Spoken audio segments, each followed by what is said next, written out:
Welcome back to the Keiser Report. I'm Max Keiser.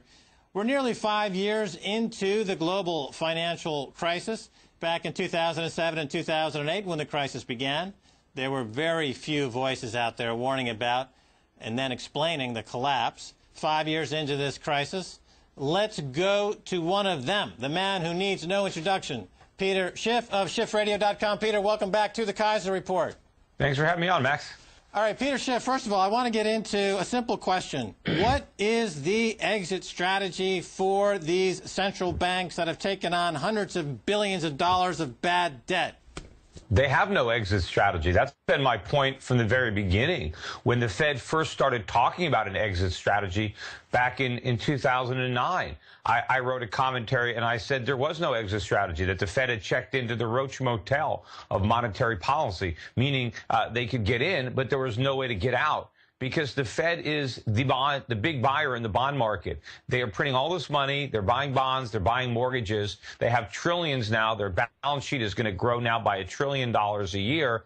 How can they possibly withdraw that liquidity? How can they sell all those bonds and all those mortgages? Who's going to buy them? Right. Now, Peter, we're seeing the same thing all over the world. These central banks keep going down this suicidal path. Bank of Japan just announced, or they have a new leader. They're going to buy a quadrillion in bad debt. They want to lower their currency. They want to lower their interest rates again. This has been going on for years now. You correctly called it. You had a brilliant book in Crash Proof. And this will end, it seems to me, there is a dead certainty, a 100% guarantee that the end result of this will be a currency collapse. Yes or no? Well, the currencies will go down dramatically relative to gold, and some currencies will go down quite a bit relative to other fiat currencies. But at some point, central banks are going to face a choice between destroying the currency and destroying the phony economies that their cheap money policies have helped to inflate.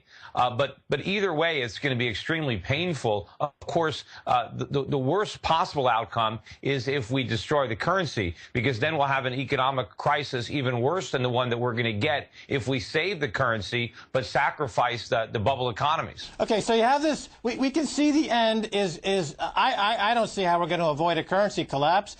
But the interim years between 2007, 2008, and that currency collapse, there's this debate going on. Is it inflation? Is it deflation? But these terms seem misplaced because they are only valid within the context of a central bank and economy that is functioning along the rules of law and logic. But you can't even use those terms, can you? Because this is... Well, you can't look... You have to look at prices if you want to measure that in terms of real money. And what economies need is deflation. Deflation is a big part of the cure. You know, prices need to come down, particularly asset prices that are too high. Look, Americans can't afford to buy houses because they're just too expensive.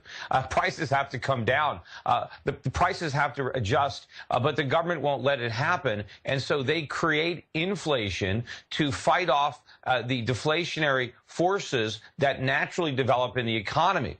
But the problem for people who are looking at deflation, they go back and they look at periods of time where we had honest money, where we were on a gold standard, and they see what happened, and they don't understand the difference between real money that you can't create out of thin air and fiat currency that you can create at zero cost in infinite amounts. And when you have central banks and governments with this power, they are going to use it. And so they will continue to create inflation until ultimately the deflationary forces are overwhelmed and you potentially unleash hyperinflation and you destroy the currency. I mean, people forget. Look at countries that have gotten into trouble with printing press money. It always ends the same. They destroy their currency, and you don't see the currency gaining value and prices falling. But if you look at any of these hyperinflations and you measure prices in gold, there was deflation going on beneath the surface, but you couldn't see it if you were looking through the prism of a fiat currency. And the same thing is happening or will happen in the United States. If you're going to measure prices against the dollar, prices are going to rise. They could rise dramatically. But if you measure them in terms of gold, they're going to fall. Right. I mean, so to get back to your point there is a natural flow toward, you could call it deflation, as economies become more productive. Prices tend to go down. We see this in electronics industry, and the banks will offset this by printing money. But what we've seen something here, which is a breakdown in the, I guess you could call it the transmission mechanism, because the central banks are printing money, but it's not really circulating in the general economy. It's going right into asset price inflation. So you're seeing things, speculative bubbles. You're seeing a lot of bubbles right now. There's a bubble in London real estate. There's a bubble in the bond market. The bond market, the U.S. Treasury bond market and the U.K. gilt market, they're trading at 200 to 300-year highs. These are in bubbles, right? Well, absolutely. In fact, part of the dynamic that is feeding this is the Federal Reserve prints money to buy U.S. Treasuries. And now the U.S. government takes that money and it spends it into circulation when it sends out Social Security checks, when it sends out unemployment checks, when it pays the soldiers.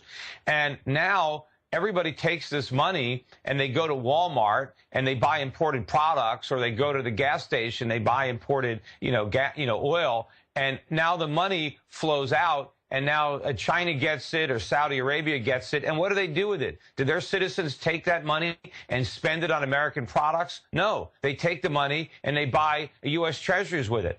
So even though we're printing all this money, it's not bidding up prices in America. It's bidding up bond prices, because the money we create gets sent to China or Saudi Arabia, where it's used to buy treasuries. That's where the inflation is showing up. You have inflated bond prices, but eventually that bubble has to burst, because nobody wants bonds for the sake of owning bonds. Bonds represent a claim on wealth, a claim on purchasing power, on consumption. And at some point, the people holding our bonds are going to want to cash them in and actually buy something with the money. And that's when all the inflation comes back to the America's shores like a tsunami coming in from Asia, and it's going to overwhelm us, because now all the paper money is going to come in and it's going to bid up the price of everything that's not nailed down. Right. The bonds in America are trading at a 240-year high, and they're in this massive bubble. And when this bubble pops and the bonds crash, that's the same thing as a currency crash. How are you going to avoid that? And people say, well, the bond market will never crash because the Fed could just print infinite amounts of money to buy up all the bonds to prevent the prices from crashing. But if they do that, then the dollar will crash, and the bonds are worthless anyway. I mean, the market that's what I'm saying. So how do we avoid it? How do we avoid a currency collapse? This is what I'm saying. There is no avoiding. And this statement was made last week that was completely felonious. That the government stopped buying Treasury bonds, that somehow interest rates would go lower. I mean, that's an irresponsible statement to make when the government is buying all of these treasuries, 90% of the bonds being issued in this massive asset bubble that's leading to a collapse. But the problem is, my point is that the bond bubble collapses either way. Either the Fed stops buying, or they destroy the dollar. But the only way to avoid a complete currency collapse would be for the Fed to do what it's been resisting all these years, and that is to stop buying treasuries, allow interest rates to skyrocket, which of course is what they're going to do, and then let the chips fall where they may. Let the banks fail, and don't bail them out. Don't even bail out the depositors when the banks fail, and force the government to restructure its debt, meaning the government cannot repay what it has borrowed. The government has to acknowledge that it's borrowed more money than the taxpayers can legitimately repay, and we need to restructure. We need to go through a structured bankruptcy where our creditors take a haircut. Bondholders, people who are planning on getting Social Security benefits, government pensions, Medicare, everybody's got to be leveled with, and everybody's got to take a haircut. Otherwise, the whole country is going to get a crew cut. All right. So, Peter, your analysis is spot on, because it's just simple mathematics. You can't, stuff 20 pounds of into a 5-pound bag. That's what it boils down to. So, but your timing has not been perfect. But let's look at 2013, Peter. Is the paper apocalypse upon us, or are they going to fudge this for another, 12 months or so? What do you think? Well, look, nobody's timing can be perfect, especially when you have giant governments all around the world, rigging this game, doing whatever they can to postpone the pain. And then you have cooperation by a lot of the private banks and investors. And a lot of them just don't even understand what's going on. And so they continue to buy, to buy this nonsense. And, the longer it goes on, people like me, and I'm not the only one who's been pointing this out, but as we point out the problems and then there's no Armageddon immediately, all of a sudden people start to say, you see, there's no reason to be worried. All the naysayers and doom and gloomers were wrong. Look, there's no inflation. And they just keep on, whistling past this graveyard. Can we get out of 2013 without a major crisis? I suppose we can. We might not. But the problem is the longer the bankers and the politicians succeed in delaying it, the worse it's going to be, because the only way to delay the consequences is to exacerbate the underlying problem. Right. So the point of timing is really a poison chalice, because the longer we wait for the inevitable, the worse it gets. Now, you mentioned governments, of course, and the governments have been caught rigging these bond markets. The Bank of England was caught working with Barclays and rigging LIBOR. So now the central banks are not only engaged in faulty ideological money buying and money printing, but they're engaged in outright fraud, as we now know with Bank of England. And of course, they are in concert with other central banks. I wanted to ask you, though, a question, because you have often pointed to governments and saying governments are the culprit in all of this. And we've had this discussion going on, really going back years, where I have said, the banks certainly should share some of this blame. Now,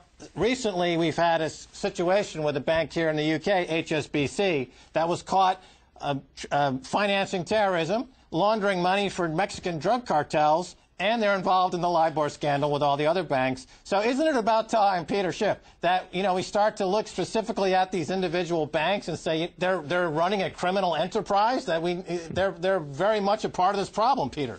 Well, I think the problem, though, emanates from the government and the power and protection it can extend to these banks. It's like, once you set up this entity that is corrupt and that can peddle its influence to the highest bidder, once you start that game, then it's like, well, can I blame the bankers for playing that rigged game to their advantage? It's like, if you want to kill the snake, you got to cut off the head.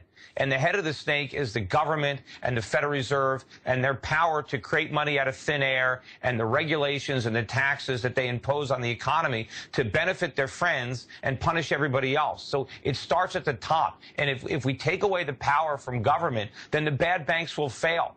And competition, will be allowed to work, and we'll have, free market capitalism. But yes, there is a lot of corruption in the banks, but you got to look at the source. It's emanating from Washington and from the central bank. All right, Peter Schiff, we're out of time. Thanks very much for being on the Keiser Report.